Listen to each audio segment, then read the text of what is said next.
জীবন শিক্ষার এভরি মোমেন্টে সবাইকে স্বাগত। আজকে আমি হাজির হয়েছি মাছের মাথা দিয়ে মুগের ডালের রেসিপি নিয়ে। আমরা প্রায়ই বাড়িতে এটা বানিয়ে থাকি। এর স্বাদ কিন্তু অপূর্ব হয়, কিন্তু রোজ দিনের জীবনে অতিরিক্ত রিচ খাবারটা আমাদের মোটেও ভালো লাগে না। তাই আমি এই রেসিপিটা করেছি অতি সিম্পলভাবে, কিন্তু এর টেস্ট হবে অসাধারণ। আসুন তবে দেখে নিয়ে যাক আমার এই আজকের রেসিপিটা। একদমই সিম্পলভাবে করা, অতি অল্প মশলার রেসিপিটা রেডি করা। আসুন দেখে নেওয়া যাক।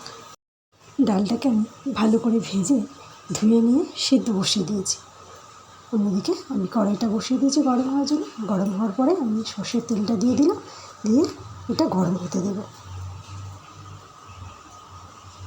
তেলটা গরম হয়ে গেছে, কড়াইয়ের গায়ে তেলটা একটু লাগিয়ে দিলাম, যাতে মাছগুলো দেওয়ার পরে কড়াইয়ের গায়ে আটকে না যায়।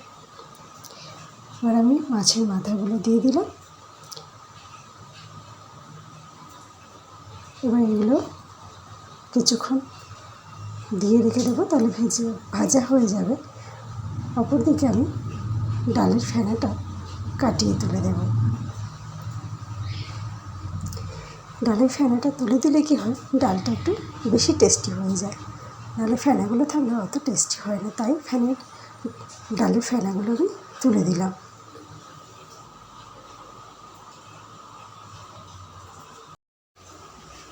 মাছের মাথাটা একদিকটা ভাজা হয়ে গেছে, এবার আমি এটাকে উল্টে দিলাম, দিয়ে এদিকটাও আমি ভাজার জন্য দিয়ে দিলাম। এবার আমি ডালের ফেনাটাকে আরেকটু তুলে দেব।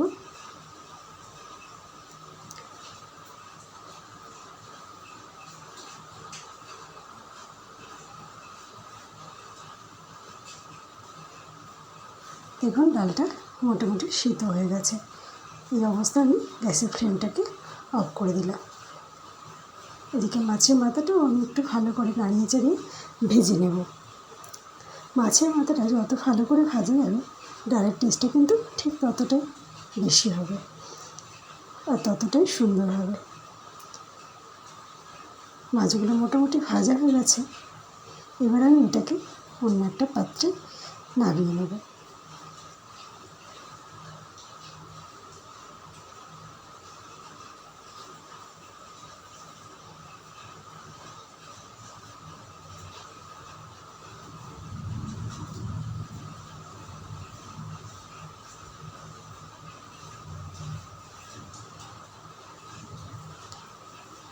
মাছগুলো আমি অন্য পাত্রে নামিয়ে নিলাম। মাছটা ভাজার পরে যে তেলটা ছিল তার মধ্যে আমি আরেকটু তেল দিয়ে দিলাম।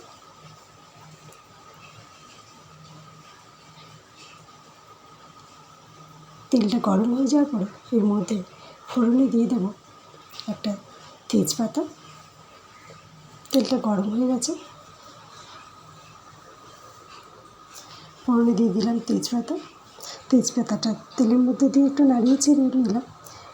এবার আমি এর মধ্যে দিয়ে দেব দুটো শুকনো লঙ্কা। লঙ্কা দুটো আমি দিয়ে দিলাম, দিয়ে আবার আরেকটু ভেজে নেব। এবার আমি এর মধ্যে দিয়ে দেব 1 চামচ 5 ফোড়ন।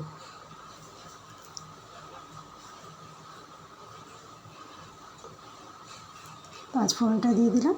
এবার খুব ভালো করে এটা নাড়িয়ে চাড়িয়ে নেব, যতক্ষণ না এর থেকে একটা সুন্দর স্মেল বেরোচ্ছে। দেখুন ফোড়নটা আমার রেডি হয়ে গেছে। ফোড়নটা আমার এখানে রেডি হয়ে গেছে। এবার আমি এর মধ্যে দিয়ে দেবো আগে থেকে কুচিয়ে রাখা পেঁয়াজ। এখানে আমি একটাই পেঁয়াজ ব্যবহার করেছি।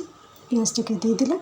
এবার খুব ভালো করে ভেজে নেব যতক্ষণ না পেঁয়াজের মধ্যে একটা ব্রাউন কালার আসছে। আপনারা নিশ্চয়ই দেখতে পাচ্ছেন পেঁয়াজের কালারটা কেমন হয়েছে।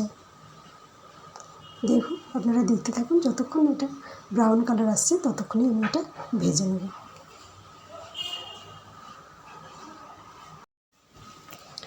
পেঁয়াজটা ব্রাউন করে ভাজা হয়ে গেছে। এবার আমি এর মধ্যে অ্যাড করে দেব আদা। এখানে আমি 1 ইঞ্চি আদা নিয়েছি, সেটাকে কুচিয়ে নিয়েছি, সেটা আমি পেঁয়াজের সঙ্গে অ্যাড করে দিলাম। দিয়ে এটাকে আমি ভালো করে পেঁয়াজের সঙ্গে নাড়িয়ে চাড়িয়ে ভেজে নেব, যতক্ষণ না আদার একটা সুন্দর স্মেল বেরোচ্ছে।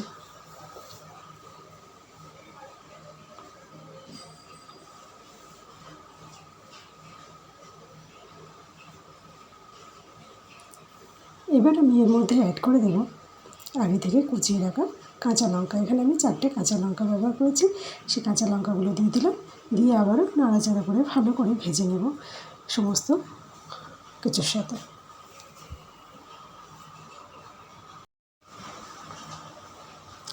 এগুলো আমার রেডি হয়ে গেছে ভাজাটা। এবার আমি এর মধ্যে অ্যাড করে দেবো হলুদ গুঁড়ো। এখানে আমি পুরো 1 চামচ হলুদ গুঁড়ো দিলাম না, একটু কম দিলাম। মুগ ডালের সাথে অল্প একটু হলুদ দিলে কালারটা খুব পারফেক্ট কালার আসে, তাই আমি একটু অল্প হলুদ দিলাম।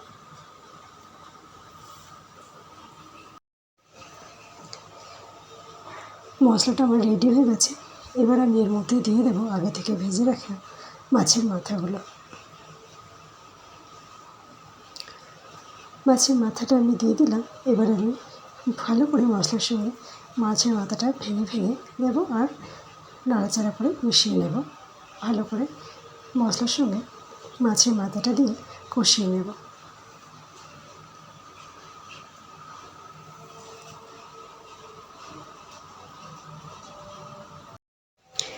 মাছের মাথাটা দিয়ে খুব ভালো করে মশলাটা আমি কষিয়ে নিয়েছি দেখছি। এবার আমি এর মধ্যে ঢেলে দেবো আগে থেকে সিদ্ধ করে রাখা ডালটা।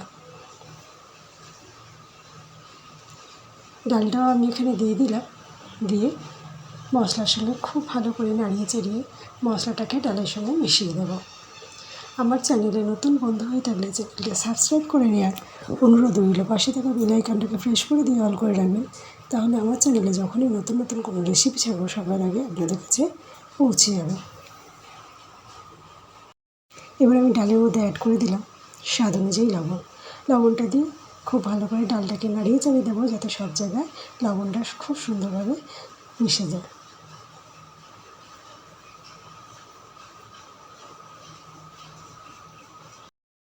এবার আমি ডালের মধ্যে দিয়ে দেবো একটু চিনি, 1/2 চামচ মতো চিনি দেবো। দিয়ে ডালটাকে খুব ভালো করে নাড়িয়ে চাড়িয়ে দেবো, যাতে চিনিটা সব জায়গায় সমানভাবে মিশে যায়।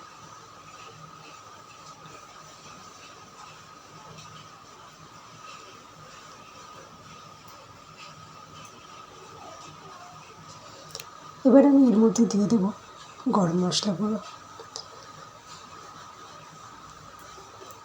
দিয়ে এটাকেও ভালো করে মিশিয়ে দেবো।